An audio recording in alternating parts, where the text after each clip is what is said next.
नमस्कार दोस्तों। दर्पण क्लासेस करौली में आपका हार्दिक स्वागत है। दोस्तों, मैं हूं आपका मित्र हुकम सिंह गुनावत। राजस्थान की कला संस्कृति की सीरीज जो हमने प्रारंभ की है, जिसमें पहला चैप्टर राजस्थान के लोक नाट्य जो आप पढ़ रहे हैं, तो लोक नाट्यों में ये अगली क्लास हम आप लोगों को देने जा रहे हैं। राजस्थान के लोक नाट्यों में 3 क्लासें हो चुकी हैं, ये चौथी क्लास है। तो देखिए दोस्तों, लोक नाट्यों की जो विधाएं होती हैं उनको हम आगे बढ़ाते हैं।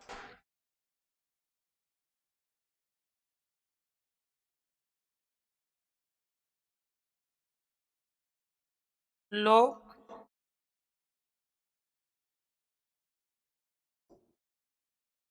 नाट्य, लोक नाट्यों में रम्मत के विषय में हमने जाना। इसके बाद लीलाओं के विषय में हमने जाना, लीलाएं क्या होती हैं। और आज हम पढ़ने जा रहे हैं लोक नाट्यों में 4 बैत लोक नाट्य, ये आज पढ़ेंगे। इसके बाद में तमाशा लोक नाट्य हम पढ़ेंगे, तमाशे के विषय में आप पढ़ेंगे।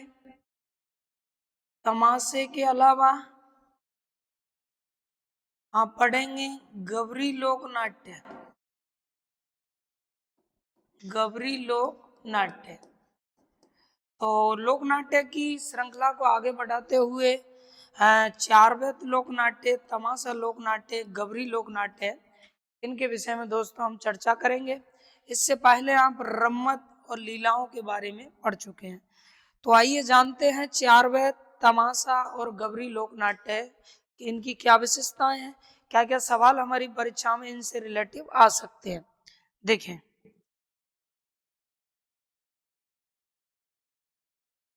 आइए सबसे पहले जानते हैं हम 4 बैत लोक नाट्य। 4 बैत लोक नाट्य के विषय में जानते हैं। 4 बैत लोक नाट्य शैली क्या है? तो दोस्तों, 4 बैत जो लोक नाट्य शैली है, देखो ज्यादा इसका डिटेल नहीं है, फिर भी कुछ इंपॉर्टेंट सवाल 4 बैत को लेकर के बनते हैं। तो 4 बैत जो है वो टोंक, एकमात्र टोंक, टोंक में 4 बैत का आयोजन होता है। 4 बैत लोक नाट्य शैली का आयोजन कहाँ होता है? टोंक में होता है। इसके बाद में हम बात करें कि 4 बैत लोक नाट्य जो शैली है, इसके प्रवर्तक कौन माने जाते हैं? तो प्रवर्तक माने जाते हैं दोस्तों करीम खां निहंग, करीम खां निहंग। ये 4 बैत लोक नाट्य के माने जाते हैं प्रवर्तक करीम खां निहंग। करीम खान निहंग को 4 बैत लोक नाट्य शैली का प्रवर्तक माना जाता है। इन्होंने ये शैली टोंक के नवाब, टोंक के नवाब फैजुल्ला,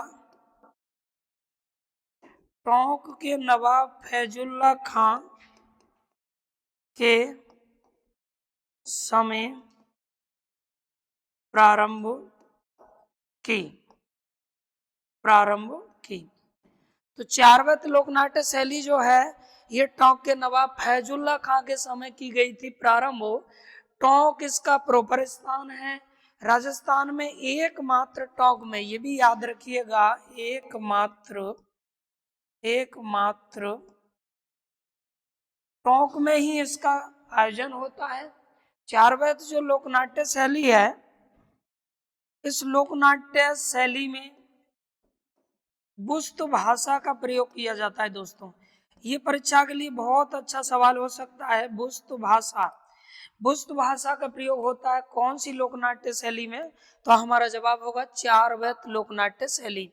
बुस्त भाषा व पठानी शैली, पुष्तभाषा व पठानी काव्य काव्य शैली का प्रयोग होता है।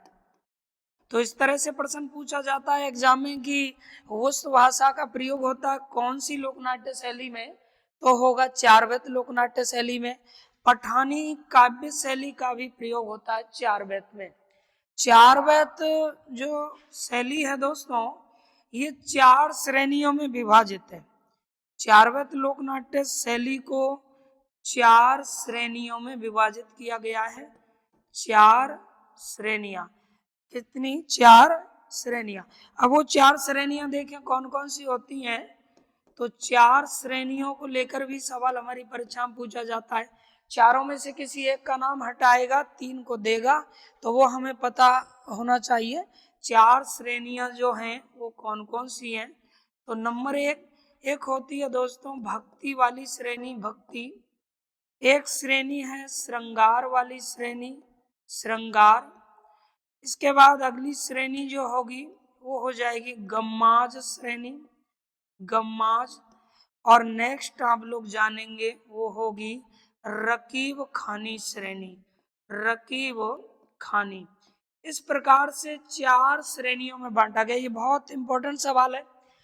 इस तरह के सवाल आजकल की परीक्षाओं में अक्सर पूछे जा रहे हैं। चारवेद शैली देखो ये टोंक में प्रचलित होती है। ये जनरल प्रश्न है जिनको हम लोग अक्सर पढ़ते रहते हैं। चारवेद शैली के प्रवर्तक हैं करीम खान निहंग। टोंक के नवाब फैजुल्ला खां के समय में ये प्रारंभ हुई थी। उस समय टोंक के नवाब थे फैजुल्ला खां। बुस्त भाषा और पठानी काव्य शैली का इसमें प्रयोग होता है। बुस्त भाषा, ये सवाल भी परीक्षा की दृष्टि से इम्पोर्टेंट है। बुस्त भाषा का प्रयोग होता है किस लोकनाट्य में, तो चारवेद लोकनाट्य शैली में। पठानी काव्य शैली का इसमें प्रयोग होता है। और इसे 4 श्रेणियों में विभाजित किया गया है। भक्ति, श्रृंगार, गम्माज, रकीब खानी। भक्ति, श्रृंगार, गम्माज, रकीब खानी। आइए आगे जानते हैं इसके बारे में। देखें दोस्तों, तो ये जो चारवेद लोकनाट्य शैली है, इस लोकनाट्य शैली में जो प्रदर्शन किया जाता है, लोकनाट्य शैली में जो भी प्रदर्शन किया जाता है वो जमीन पे घुटनों के बल बैठ करके, घुटनों के बल बैठ करके ये इसका प्रदर्शन किया जाता है। तो जमीन पर घुटनों के बल बैठकर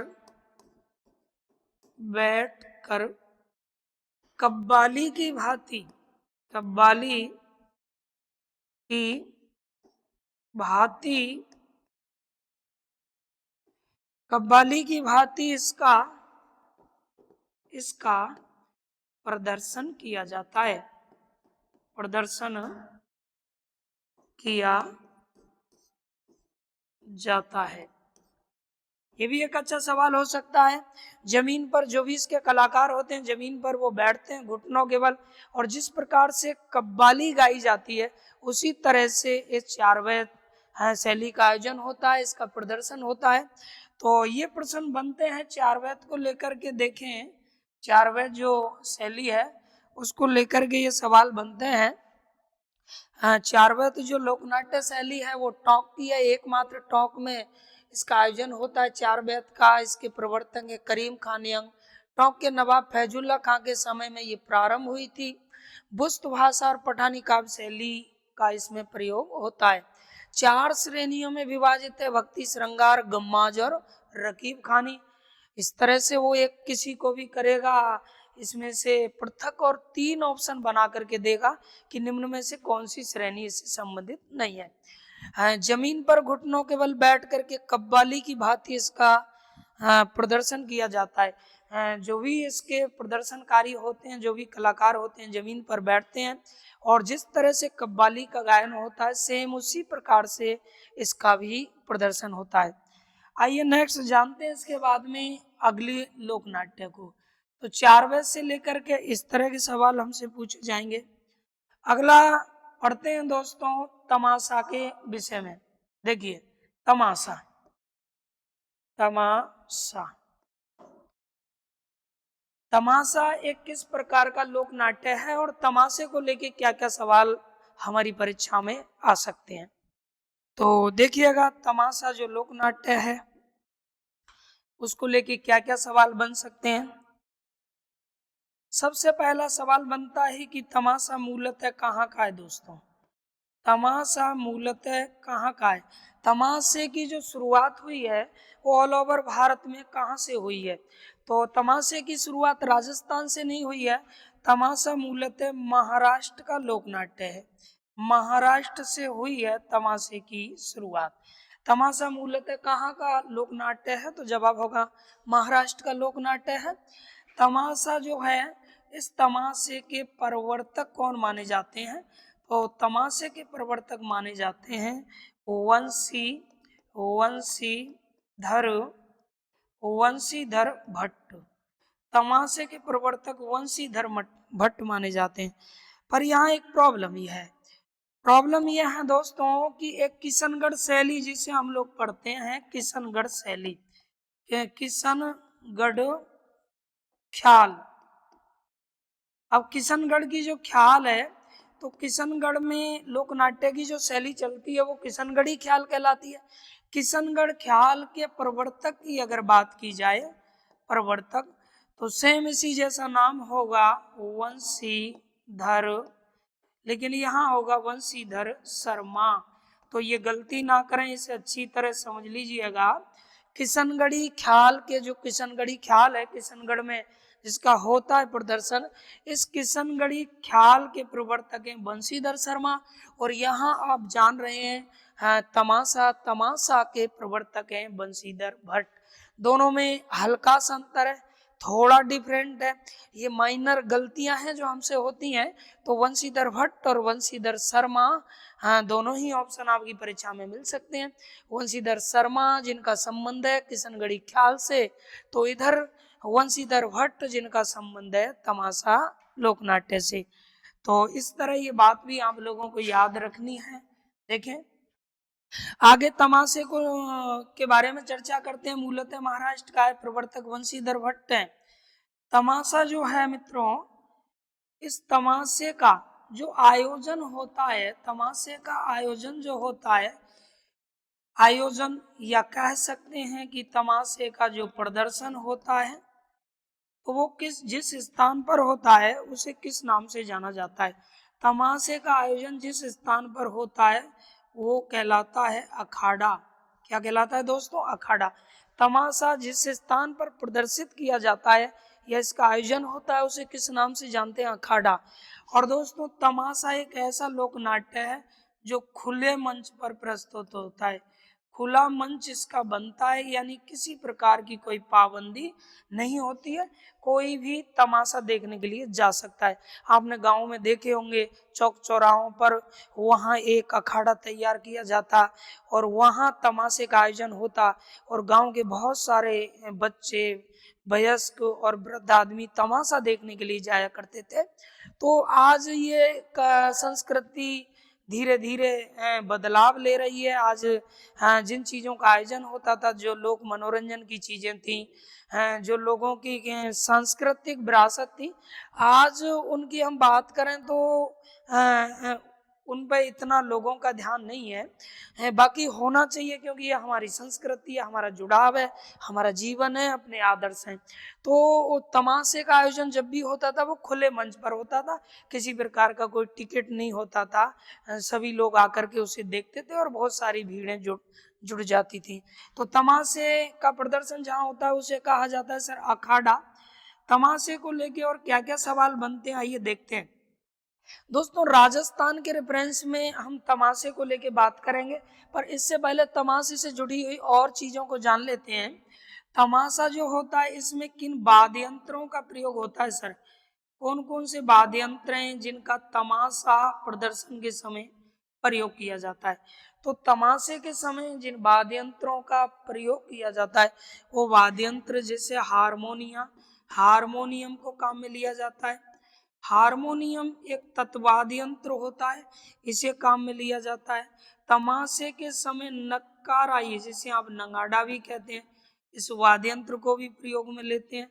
सारंगी एक वाद्य यंत्र होता है दोस्तों, तत्वाद्य यंत्र की श्रेणी में आता है, इसे भी प्रयोग में लिया जाता है। तो तमाशे के जो कलाकार होते हैं वो हारमोनियम, नक्कारा, सारंगी इत्यादि वाद्य यंत्रों को प्रयोग में लेते हैं। वाद्य यंत्र एक अलग से आप चैप्टर पढ़ेंगे, वाद्य यंत्र जो है 4 भागों में बांट के इन्हें पढ़ेंगे, तब हम करेंगे इनके बारे में चर्चा।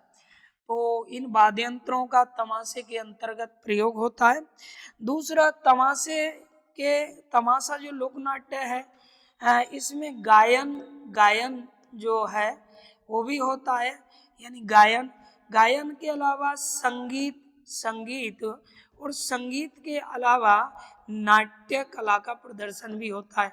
तो इन तीनों का मिश्रण होता है, इन तीनों का मिश्रण तमाशे के अंतर्गत होता है।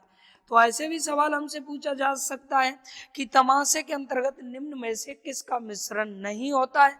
तो दोस्तों तमाशे के अंतर्गत याद रखिएगा किस किस का मिश्रण होता है।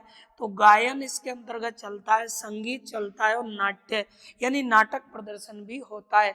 तो इन तीनों का मिश्रण होता है क्या? तमाशा। आइए आगे देखते हैं तमाशे को लेकर के और क्या क्या सवाल बनने हैं। तो अब हम चर्चा करते हैं राजस्थान के रेफरेंस में, सीधे सीधे आते हैं कि तमाशा जो है वो तमाशे को राजस्थान में कब से प्रारंभ किया गया, कौन वो शासक थे जिन्होंने सबसे पहले तमाशा यहाँ पर लोगों के सामने प्रस्तुत करवाया। तो देखिए तमाशा जो है वो राजस्थान के रेफरेंस में हम बात करें तो आमेर दोस्तों, आमेर जो है, इस आमेर में शासक थे कौन? मानसिंह कौन से दोस्तों? प्रथम, मानसिंह प्रथम, हल्दी घाटी युद्ध वाले मानसिंह। तो मानसिंह प्रथम के दिमाग में एक बात आई कि हाँ मुझे भी मेरे इस दरबार में, राज दरबार में तमाशे के कलाकार बुलाने चाहिए और तमाशे का प्रदर्शन करवाना चाहिए, क्योंकि उस समय ये वो दौर था, वो काल था जिस समय कई राज्यों में तमाशे के प्रदर्शन हो रहे थे। महाराष्ट्र से प्रारंभ हुए ये तमाशे को कई राज्यों में प्रदर्शित करवा रहे थे लोग। तो तमाशा उस समय एक लोकप्रिय लोक नाट्य बन गया था। तो मानसिंह के दिमाग में इस बात को जब लोगों ने बिठाया कि हमें भी तमाशे का आयोजन यहाँ करवाना चाहिए, तो मानसिंह प्रथम ने दोस्तों आमेर में तमाशे का क्या करवाया? आयोजन।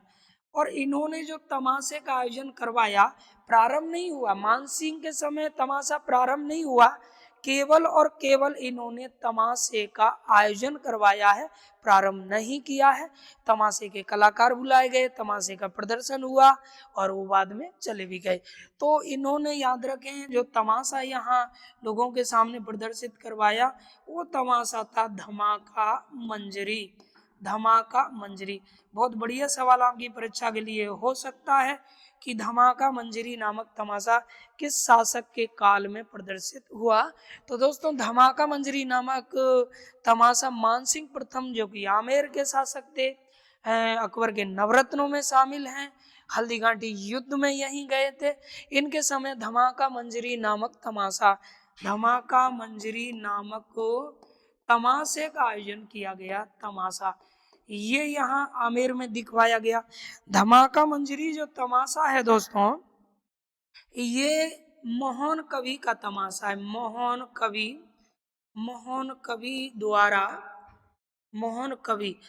कवि द्वारा रचित ये तमाशा है। तो ये भी पूछा जा सकता है धमाका मंजरी तमाशा किनके द्वारा रचित है? तो मोहन कवि द्वारा, क्योंकि किसी भी प्रदर्शन की पहले से ही रचना कर ली जाती है। इसके बाद में जो तमाशे की शुरुआत की गई है, शुरुआत जो हुई है वो किनके काल में? राजस्थान में हुई है। तो इस बात को जानिए, राजस्थान में तमाशे की शुरुआत जो हुई है वो हुई है जयपुर के शासक सवाई प्रताप सिंह। जयपुर शासक सवाई प्रताप सिंह के द्वारा नियमित रूप से तमाशे का प्रारंभ करवाया। अब यहाँ एक प्रॉब्लम क्रिएट हो सकती है कि तमाशा मानसिंह के द्वारा प्रारंभ करवाया या सवाई प्रताप सिंह? दोस्तों मानसिंह प्रथम ने तमाशे धमाका मंजरी नामक तमाशे का केवल और केवल आयोजन करवाया, जबकि प्रॉपर रूप से तमाशे की शुरुआत सवाई प्रताप सिंह के काल में हुई है। इसीलिए सवाई प्रताप सिंह को ही राजस्थान में तमाशे को प्रारंभ करने का श्रेय दिया जाएगा। सवाई प्रताप सिंह जो हैं इनके बारे में आप जानते ही होंगे, बाकी के यहाँ बता दिया जाएगा आपको। देखिए सवाई प्रताप सिंह जो हैं ये ब्रजनिधि नाम से रचना करते थे दोस्तों, ब्रजनिधि नाम से रचना करते थे, ब्रजनिधि नाम से क्या करते थे? रचना। राजस्थान के ऐसे राजा हैं जो ब्रजनिधि के नाम से रचना करते थे। सवाई प्रताप सिंह के दरबार की हम बात करें तो इनके दरबार में 22 विद्वानों की, कितने विद्वान दोस्तों? 22 विद्वानों की एक मंडली रहा करती थी, जिनमें कुछ संगीतकार कुछ वादक थे। तो 22 विद्वानों की मंडली इनके दरबार में रहा करती थी, और जो 22 विद्वानों की मंडली थी उसे इन्होंने एक अलग नाम से पहचान दी, गंधर्वो वाईसी, गंधर्वो वाईसी इस नाम से ये पहचान दी गई थी। तो इनके काल में 22 विद्वानों की जो मंडली थी उसे गंधर्वाईसी नाम दिया गया था। ऐसे थे सवाई प्रताप सिंह। हवा महल के रेफरेंस में बात करें तो हवा महल भी जयपुर में जो स्थित है वो याद रखें 1700। हवा महल भी किनके द्वारा दोस्तों? हवा महल भी इन्हीं के द्वारा बनवाया गया। हवा महल का क्या करवाया गया? निर्माण हवा महल का करवाया गया। हवा महल का निर्माण भी सवाई प्रताप सिंह के द्वारा ही करवाया गया 1700 कितने में? 99, 1799 में। तो ये थे सवाई प्रताप सिंह। तो इन्हीं सवाई प्रताप सिंह के द्वारा जयपुर में लोक नाट्यों की तमाशा विधा को क्या करवाया गया? प्रारंभ करवाया गया। अब तमाशा के वर्तमान कलाकार की हम बात करें तो तमाशा के वर्तमान कलाकार कौन है? तो वर्तमान में दोस्तों इसके याद रखें वर्तमान कलाकार तमाशा के वर्तमान जो कलाकार हैं वो कलाकार हैं, प्रमुख कलाकारों में आते हैं गोपी चंद या गोपीनाथ, हम कह सकते हैं इन्हें गोपीनाथ, कई जगह लिखा मिलता है गोपी चंद। तो ये तमाशा के वर्तमान में प्रमुख कलाकार माने जाते हैं।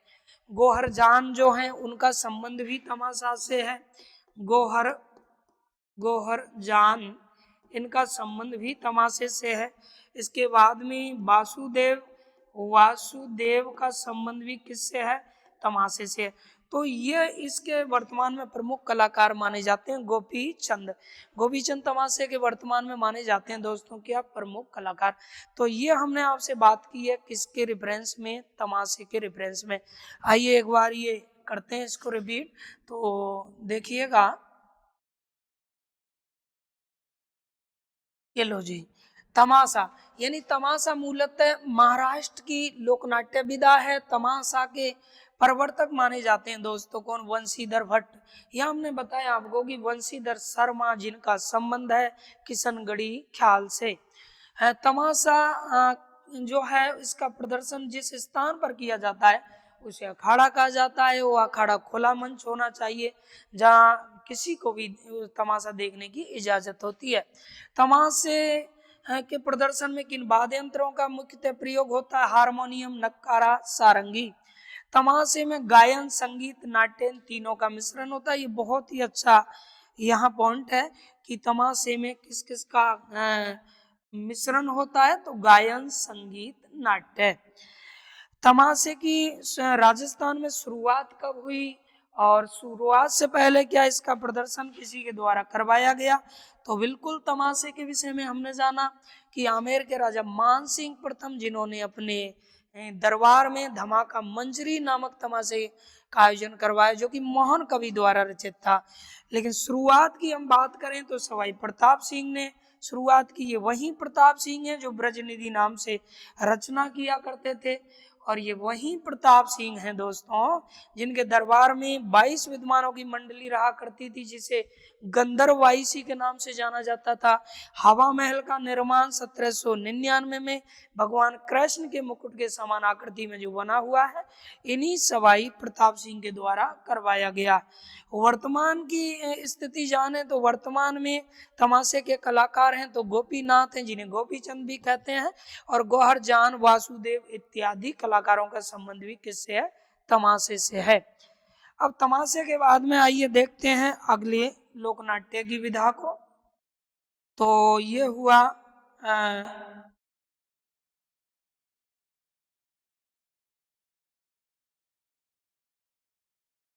देखिए तमाशा, आप लोगों ने पढ़ा, तमाशे से पहले हमने चर्चा की चार बेत की, और आज इस सेशन में एक और लोक नाट्य को हम कवर करते हैं जो है गबरी लोक नाट्य। तो आइए दोस्तों जानते हैं गबरी लोक नाट्य के विषय में। गबरी लोक नाट्य को लेके क्या क्या सवाल हमारी परीक्षा में पूछे जा सकते हैं। गबरी गबरी लोक नाट्य, गबरी लोक नाट्य, ये भी परीक्षा की दृष्टि से बहुत बहुत इंपॉर्टेंट है। गबरी लोक नाट्य, देखिए गबरी लोक नाट्य जो है, इसे राई लोक नाट्य, राई लोक नाट्य भी कहा जाता है। राई लोक नाट्य भी इसे बोला जाता है, गबरी लोक नाट्य को। नेक्स्ट, गबरी जो लोक नाट्य है वो नृत्य भी है, यानी ये नृत्य की एक विधा है जिसमें नाट्य का प्रदर्शन होता है, इसीलिए इसे नृत्य नाट्य भी कहते हैं। यह एक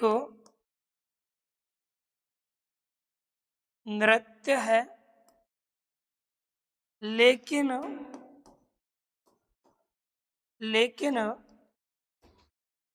नाट्य की भांति प्रदर्शन के कारण, नाट्य की भांति प्रदर्शन के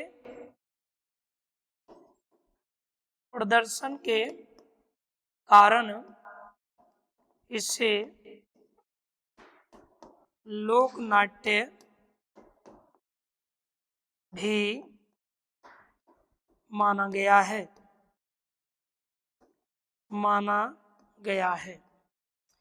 तो गबरी मूलतः एक नृत्य है, पर नाट्य की भांति प्रदर्शित होने के कारण इसे लोक नाट्य भी माना गया है।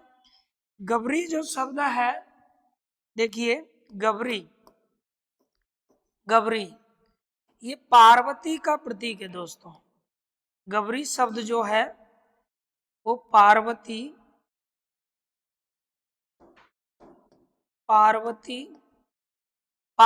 से रिलेटिव है, पार्वती से संबंधित है, पार्वती का प्रतीक है, और पार्वती को ही राई कहा जाता है, इसीलिए गबरी लोक नाट्य को राई नृत्य भी कहते हैं।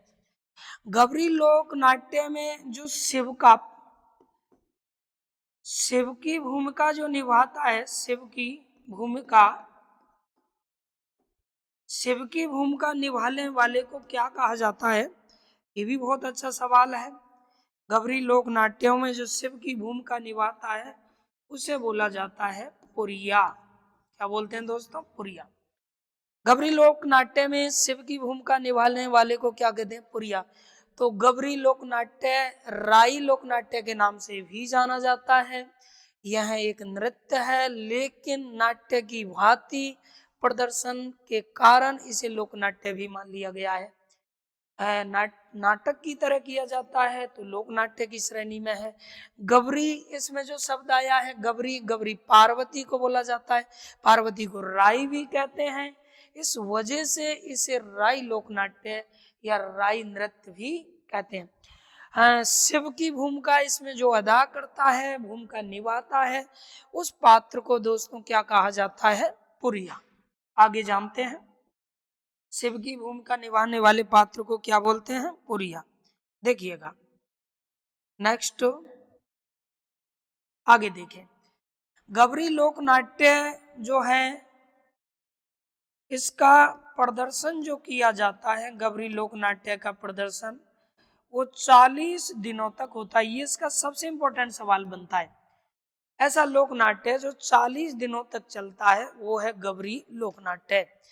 गबरी लोक नाट्य का प्रदर्शन 40 दिनों तक होता है। और वो जो 40 दिन है वो कौन से 40 दिन है, कब से हैं? तो दोस्तों श्रावण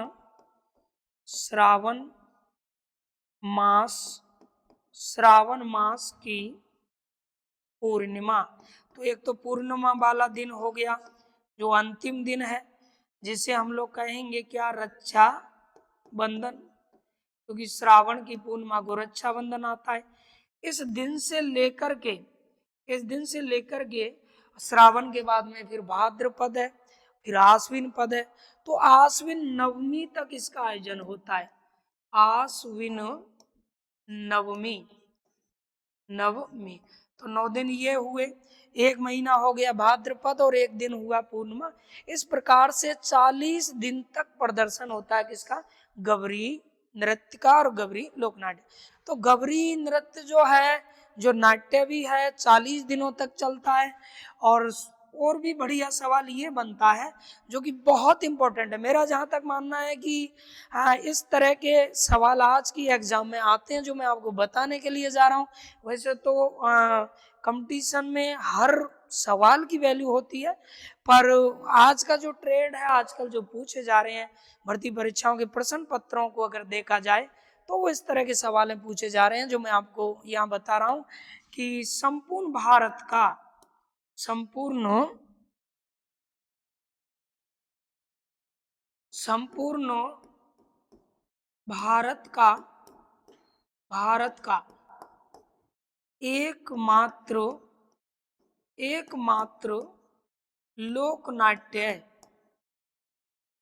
एकमात्र लोक नाट्य जो दिन में प्रदर्शित होता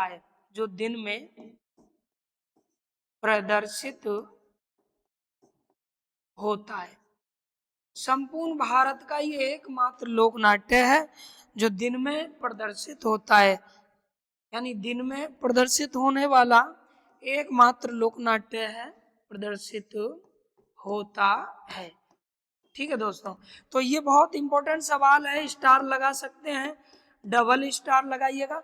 हाँ, संपूर्ण भारत का एकमात्र दिन में प्रदर्शित होने वाला लोक नाट्य, तो वो हो जाएगा आपका कौन सा? गबरी लोक नाट्य। आगे देखते हैं इसके विषय में। गबरी जो लोक नाट्य है, इस लोक नाट्य में किसकी कथा पर आधारित यह है, किस कथा का प्रदर्शन होता है? तो गबरी लोक नाट्य शिव और भस्मासुर की कथा पर आधारित है। शिव भस्मासुर इस कथा पर दोस्तों आधारित है। गबरी लोक नाट्य का सूत्रधार क्या कहलाता है? तो इसका सूत्रधार जो है, उस सूत्रधार को कहा जाता है कुटकुडिया। क्या कहते हैं दोस्तों? कुटकुडिया। गबरी लोक नाट्य का सूत्रधार कहलाता है क्या? कुटकुडिया। कुटकुडिया के नाम से जाना जाता है। ये जो गबरी लोक नाट्य है, इसमें किसकी कथा पर आधारित है? शिव भस्मासुर की कथा पर सूत्रधार कहलाता है कुटकुडिया। और गबरी लोक नाट्य जो है, इसमें लोक भाषा में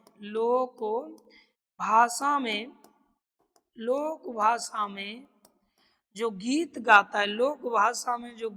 गाता है, वो गीत गाने वाला, लोक भाषा में गीत गाने वाले को किस नाम से जाना जाता है? लोक भाषा में गीत गाने वाला जो पात्र होता है दोस्तों, उसे किस नाम से जाना जाता है? तो वो कहलाता है झामट्या।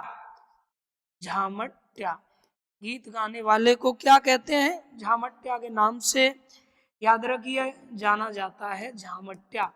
तो ये एक अच्छा सवाल हो सकता है। लोक भाषा में गीत गाने वाले को क्या कहते हैं? झामट्या। गभरी लोक नाट्य में लोक भाषा में जो गीत गाता है उसे झामट्या कहा जाता है। सूत्रधार को कहते हैं कुटकुड़िया। और शिव भस्मासुर की कथा पर आधारित है कौन सा? गभरी लोक नाट्य। इस नाट्य में एक प्रतियोगिता का आयोजन किया जाता है। इस नाट्य के दौरान जो प्रतियोगिता होती है वो होती है दोस्तों कौन सी? मेहंदी प्रतियोगिता। मेहंदी प्रतियोगिता, ये मेहंदी प्रतियोगिता का आयोजन इसके अंतर्गत किया जाता है। और ये जो मेहंदी प्रतियोगिता का आयोजन इसके अंतर्गत होता है, इस मेहंदी प्रतियोगिता को कहा जाता है मृगा। किस नाम से जानते हैं? मृगा के नाम से जानते हैं। तो गभरी लोक नाट्य में मेहंदी प्रतियोगिता का आयोजन होता है, जिसे किस नाम से पुकारा जाता है? मृगा के नाम से जाना जाता है। तो ये आप लोगों ने गभरी लोक नाट्य के विषय में जाना है दोस्तों। गभरी लोक नाट्य है जो कि राई लोक नाट्य भी कहा जाता है। यह एक नृत्य है, लेकिन नाट्य की भांति प्रदर्शित होने के कारण इसे लोक नाट्य भी माना गया है। गभरी पार्वती, यानी पार्वती को राई बोला जाता है, इसीलिए राई नृत्य या गभरी नृत्य भी कहते हैं। शिव की भूमिका जो अदा करता है वो प्रिया कहलाता है। इसका प्रदर्शन 40 दिनों तक होता है, श्रावण मास से लेकर के और आश्विन नवमी तक इसका आयोजन होता है। इसकी कथा शिव भस्मासुर पर आधारित है। ये इम्पोर्टेंट बात थी कि संपूर्ण भारत का एकमात्र दिन में प्रदर्शित होने वाला भी ये लोकनाट्य है। इसमें सूत्रधार को कुटकुड़िया कहा जाता है। लोक भाषा में जो गीत गाने वाला पात्र होता है उसे झामट्या। और इसमें दोस्तों गभरी लोक नाट्य में जो प्रतियोगिता होती है इसके अंतर्गत वो मेहंदी प्रतियोगिता होती है। और मेहंदी प्रतियोगिता जो इसके अंतर्गत होती है वो मेहंदी प्रतियोगिता को क्या कहा जाता है? तो उस मेहंदी प्रतियोगिता को मृगा के नाम से जानते हैं। तो दोस्तों आज आपने इस सेशन में जाना चारवेद शैली क्या है, उसके बाद में आप लोगों ने जाना तमाशा क्या है, और तमाशे के बाद में लोकनाट्य की अगली विधा के बारे में जाना कि गभरी लोकनाट्य क्या है। तो ये तीनों विधाएं आप लोग नोट करते चलें, पेन को भी लेकर के बैठा करें और बिल्कुल 0 से लेके एंड तक अकॉर्डिंग टू सिलेबस। ऐसा नहीं है कि आज कोई वीडियो डला कल नहीं डलेगा। नियमित रूप से कंटिन्यूअस जब तक कला संस्कृति पूरी ना हो तब तक आपको वीडियो डलती रहेंगी। धन्यवाद, नमस्कार, जय हिंद, जय भारत।